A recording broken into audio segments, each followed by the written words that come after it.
আবার পেট খারাপ হয়ে যায়। আর এর মধ্যে হচ্ছে একটু সস, টমেটো সস, আর হচ্ছে একটু চিলি সস, মানে সব রকমের সস দিয়ে, সয়া সস দিয়ে একটু নাড়াচাড়া করে নিয়ে এবার হচ্ছে সেই কর্নফ্লাওয়ারের গোলাটা হচ্ছে দিয়ে দিলাম।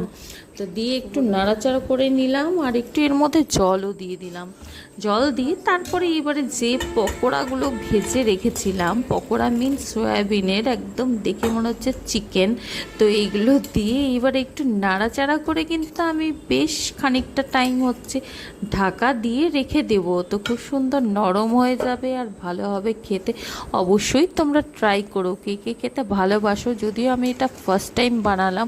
আর একদম সিম করে কম আঁচে হচ্ছে রেখে দিতে হবে এটাকে। আর দেখো ঢাকা খোলা মাত্রই একদম রেডি আমার চিলি সয়াবিন, একদম রেডি, দেখতে দারুণ হয়েছে আর খেতেও খুবই টেস্টি। তো আজকের ব্লগটা আজকের মতো টাটা।